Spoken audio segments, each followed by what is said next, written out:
नमस्कार दोस्तों, stock market studies में फिर से एक बार आपको स्वागत है।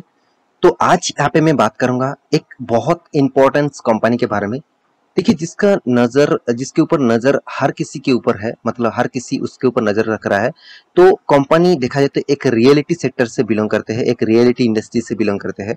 तो रियलिटी इंडस्ट्रीज में जितने सारे कंपनीज है, उनमें से नंबर 1 पोजीशन में जो कंपनी है उसका नाम है डीएलएफ। तो आज मैं यहाँ पे बात करूंगा डीएलएफ के बारे में, जिस कंपनी के ऊपर बहुत सारे दोस्तों ने कमेंट किया, सर इस कंपनी के ऊपर एक अलग से वीडियो बना देना, क्योंकि इस कंपनी के ऊपर मेरा हिस्सेदारी भी है। तो इस कंपनी क्या आगे जा सकता है, फ्यूचर में इसका ग्रोथ हो सकता है।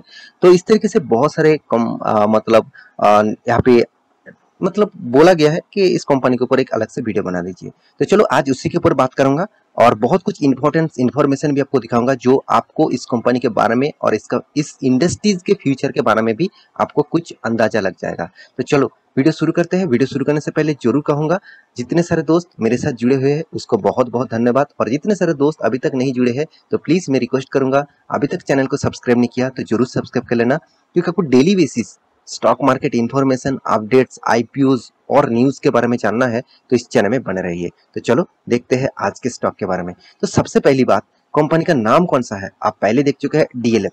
तो डीएलएफ एक ऐसा कंपनी है, तो इस कंपनी की एक बार वेबसाइट आपको जरूर विजिट करना होगा, तभी आपको पता चलेगा एक्चुअली कंपनी कौन सा फील्ड में है।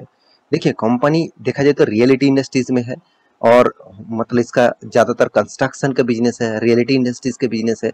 और इस कंपनी का जो प्रोजेक्ट है वो आपको हर किसी बड़ी स्टेट में, बड़ी सिटीज में आपको जरूर देखने को मिलेगा।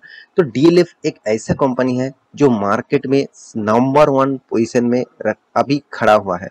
तो इस कंपनी नंबर 1 पोजीशन में तो है, मगर फिर भी इस कंपनी के ऊपर क्या आपको फ्यूचर दिखेगा, क्या इस कंपनी के ऊपर आपको फ्यूचर में कुछ पोटेंशियल है, तो उसके बारे में आज बात करूंगा। देखिए, कंपनी कोई आज के कंपनी नहीं है, अराउंड 75 ईयर्स पुराना कंपनी है। कि आप सोच लीजिए कितना पुराना कंपनी है।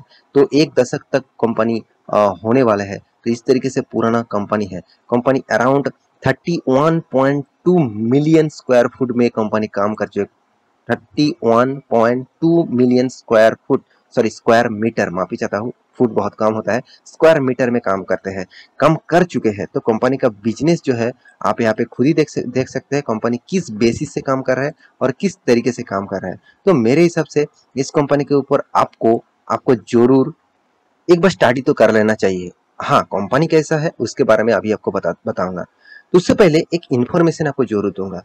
तो इस कंपनी का फ्यूचर क्या है वो सबसे पहले आपको जानना है। तो देखिए, मैं सिर्फ इसी कंपनी के ऊपर नहीं, हर रियलिटी इंडस्ट्रीज के ऊपर बात करूंगा। तो देखिए, जब अराउंड वेडनेसडे के दिन, मतलब आप देखेंगे तो 8 तारीख को, मतलब 8 तारीख को जब गवर्नमेंट ने नया रेपो रेट को हाइक किया, मतलब रेपो रेट मतलब आप सभी जानते हैं। तो जो वर्ल्ड बैंक होते हैं, सॉरी जो आरबीआई होते हैं, वो क्या कर दिया, उन्होंने रेपो रेट बढ़ा दिया। तो आरबीआई ने रेपो रेट बढ़ाया, और वो भी कितना, 0.50% के हिसाब से। तो 0.50 पॉइंट्स का यहाँ पे 50 पॉइंट्स का 50 बेसिस पॉइंट्स का आपको यहाँ पे रेपो रेट बढ़ा दिया। आप खुद ही देख लीजिए, यहाँ पे रेपो रेट बढ़ाने का जो न्यूज था वो न्यूज आपके सामने है। तो वो न्यूज तो पहले चला गया, तो मैं इस न्यूज को क्यों दिखा रहा हूँ। देखिए, इस न्यूज के बेसिस से ऑल ओवर जितने सारे मार्केट में जितने सारे कंपनीज है, उसके ऊपर ज्यादा प्रेशर आपको जरूर देखने को मिला।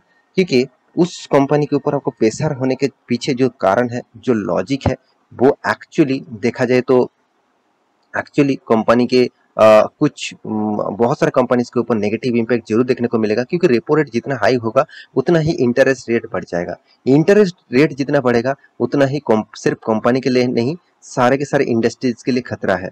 तो आप कहेंगे, सर तो क्या रियलिटी इंडस्ट्रीज के ऊपर खतरा है? बिल्कुल है। देखिए, रियलिटी इंडस्ट्रीज के ऊपर भी खतरा है। मान के चलिए आप कोई भी घर खरीदने जाते हैं, तो उसके लिए आपको क्या करना पड़ता था, मान के चलिए पहले आपको 10% इंटरेस्ट देना पड़ता था। कोई भी लोन लिया आपने घर खरीदने के लिए, कोई भी फ्लैट, कोई भी अपार्टमेंट खरीदने के लिए, तो आप वहां पे क्या होते थे, 10% आपको इंटरेस्ट लगते थे। अभी रेपो रेट बढ़ाने से जितने सारे बैंक्स है, जितने सारे फाइनेंस कंपनी है, जितने सारे मतलब एनबीएफसी है, मान के चलिए जितने सारे बैंक, जितने सारे एनबीएफसी जो सेक्टर है, मतलब जो लोन देते हैं, उस कंपनी, इंश्योरेंस कंपनी क्या करेंगे, उसका भी इंटरेस्ट बढ़ा देंगे। तो आप मान के चलिए वो इंटरेस्ट बढ़ा के कर दिया 15%। तो यहाँ पे आपको पहले तो 10% देना पड़ता था, अभी क्या होगा, 15% देना पड़ेगा। तो यहाँ पे एक नेगेटिव पॉइंट्स जरूर है कोई भी कंपनी के लिए, तो रियलिटी इंडस्ट्रीज के ऊपर भी नेगेटिव पॉइंट्स है। तो अभी देखा जाए तो कोई इस नेगेटिव पॉइंट्स के बेसिस से क्या रियलिटी इंडेक्स के ऊपर इफेक्ट पड़ा, उस दिन में क्या इफेक्ट पड़ा था जिस दिन में गवर्नमेंट ने इस पॉलिसी से मतलब आरबीआई को रेपो रेट बढ़ाना पड़ा था और आरबीआई ने अनाउंसमेंट किया था रेपो रेट के बारे में, क्या उस दिन भी इस सेक्टर के ऊपर नेगेटिव इम्पैक्ट आया? बिल्कुल नहीं। क्यों? मैं चलो उसके बारे में आपको दिखा देता हूँ। तो मैं इस डेटा को स्क्रीनशॉट लेके रखा था क्योंकि आपको दिखाना था, तो इसलिए स्क्रीनशॉट लेके रखा था। तो आप देख सकते हैं उस दिन का जो टोटल सेक्टर वाइज इंडेक्सेस है, आप देखेंगे जितने सारे इंडेक्सेस है, जैसे बैंक्स है उसको नेगेटिव में था। उसके बाद देखिए फाइनेंस सर्विस, एफएमसीजी, हर किसी प्रोडक्ट में नेगेटिविटी ज्यादातर था। हाँ, कुछ पॉजिटिव था, जैसे मीडिया सेक्टर ज्यादा पॉजिटिव था, आईटी कुछ पॉजिटिव था, और बाकी देखिए छोटा मोटा कुछ पॉजिटिविटी था। सबसे ज्यादा पॉजिटिविटी कौन था? वो है Nifty reality. Nifty reality sector सबसे ज्यादा पॉजिटिव था।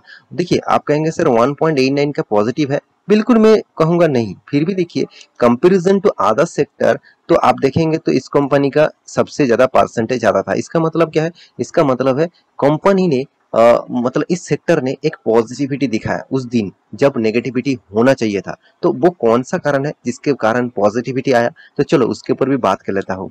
तो देखिए यहाँ पे मैं एक न्यूज के ऊपर आ चुका हूँ और इस न्यूज का पूरा क्रेडिट में द इकोनॉमिक टाइम्स के ऊपर देना चाहता हूँ, क्योंकि इस न्यूज चैनल ने इस न्यूज को पब्लिश किया। तो आप इस साइट को एक बार विजिट करिए, इस न्यूज को भी जरूर देखिए क्योंकि बेस्ट न्यूज यहाँ पे पब्लिश किया। तो देखिए क्या बताया गया, इसके ऊपर मैं पहले भी बात कर चुका हूँ, फिर भी आपको दिखा रहा हूँ क्योंकि आपको इस डेटा को बारे में जरूर जानना चाहिए, तभी आपको पता चलेगा कि एक्चुअली गवर्नमेंट ने कौन सा दिशा में इसको लेके जाना चाहते हैं और आप कौन सा दिशा में सोच रहे हैं। तो सोच अलग अलग हो सकते हैं, आपका थिंकिंग अलग हो सकते हैं, मेरे थिंकिंग अलग हो सकते हैं। आपको सुनना चाहिए, मेरे बात भी सुनना चाहिए। आपका कुछ बात है तो मुझे कमेंट करिए, मुझे भी आपके बात सुनना चाहिए, क्योंकि देखिए हर किसी का थिंकिंग अलग होते हैं, हर किसी के रूल्स रेगुलेशन अलग होते हैं।